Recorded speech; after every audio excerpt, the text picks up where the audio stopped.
Hey everyone, this is David Soni. आज मैं आपके सामने कुछ डिस्कस करने वाला हूँ और वो सभी के लिए इक्वली इंपॉर्टेंट है, चाहे कोई स्टूडेंट हो, चाहे कोई कॉर्पोरेट गाय हो या कोई भी बिजनेसमैन हो, सभी के लिए इक्वली इंपॉर्टेंट है। आज मैं आपके सामने एक स्टोरी सुनाने वाला हूँ और स्टोरी के दो मुख्य पात्र, एक बाप और एक बेटा। बेटे का नाम जॉन है। जॉन काफी अच्छा लड़का होता है, काफी मेहनती होता है, कॉर्पोरेट में भी अच्छा काम कर रहा होता है।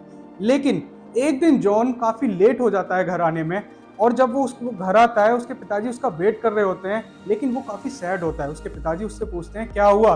तब जॉन रिप्लाई करता है, पापा मैं इतना मेहनत करता हूँ, इतना कमिटमेंट के साथ वर्क करता हूँ, लेकिन जब अप्रेजल का टाइम आता है तो जो मैं डिजर्व करता हूँ वो चीजें मेरे को नहीं मिल पाती हैं। और इतना कह के जॉन अपने रूम में चला जाता है और बिना डिनर करे सो जाता है। जैसे ही जॉन सुबह उठता है उसके पिताजी उसको अपने पास बुलाते हैं और इसको एक घड़ी देते हैं और उससे बोलते हैं, ये घड़ी मेरे पिताजी ने मुझे दी थी, आज मैं आपको ये घड़ी दे रहा हूँ, लेकिन इससे पहले आपको मेरा एक काम करना होगा।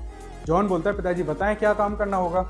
उसके पिता बोलते हैं, इस घड़ी को आप ज्वेलरी वाले के पास लेकर जाइए और इसकी कीमत को पूछ कर आइए। जॉन ऐसे ही करता है और वो अपने एक ज्वेलरी शॉप पर जाता है, वहाँ उसकी कीमत को पूछ कर आता है। उसकी कीमत 1500 रुपये बताते हैं। वो आकर अपने पिता को बता देता है कि इसकी कीमत 1500 रुपये है। फिर उसके पिता बोलते हैं, बेटा आप एक काम और करिए, इस घड़ी को लेकर जाइए और एक कबाड़ी वाले के पास जाइए और इसकी कीमत को पूछ कर आइए। जॉन काफ़ी परेशान हो जाता है, इरिटेट हो जाता है, क्योंकि उसको ऑफिस के लिए लेट हो रहा होता है। लेकिन पिता ने बोला तो आज्ञा का पालन तो करना पड़ेगा, क्योंकि जॉन काफ़ी अच्छा लड़का है। तो जॉन जाता है, एक कबाड़ी वाले के पास जाता है और इसकी कीमत को पूछ कर आता है। तो जैसे ही उसकी कीमत बताई जाती है वो काफ़ी शॉक्ड हो जाता है, क्योंकि जहाँ ज्वेलरी वाले ने उसकी कीमत 1500 रुपये बताई थी, वहीं कबाड़ी वाले ने उसकी कीमत 150 रुपये बताता है। वो 150 रुपये अपने पिताजी को बता देता है कि पिताजी कबाड़ी वाले ने इसकी कीमत 150 रुपये आती है। अब पिताजी उसके कहते हैं, बेटा एक आखिरी काम और कर दीजिए, इस घड़ी को जिम वाले के पास लेकर जाइए। लेकिन जॉन काफ़ी परेशान, बिल्कुल हताश होता है, लेकिन काम तो करना पड़ेगा क्योंकि पिताजी ने बोला है। एक म्यूजियम वाले के पास जाता है। जैसे ही म्यूजियम वाले उसकी कीमत को बताते हैं, उसकी खुशी का ठिकाना नहीं रहता है। वो काफ़ी शॉक्ड हो जाता है, क्योंकि उस म्यूजियम में उसकी कीमत 1.5 लाख रुपए बताई जाती है। और वो म्यूजियम वाले उससे कहते हैं, अगर आप चाहें तो हम इसकी और कीमत देने के लिए भी तैयार हैं, क्योंकि ये घड़ी काफ़ी रेयर है, काफ़ी एंटिक है और मार्केट में अवेलेबल भी नहीं है।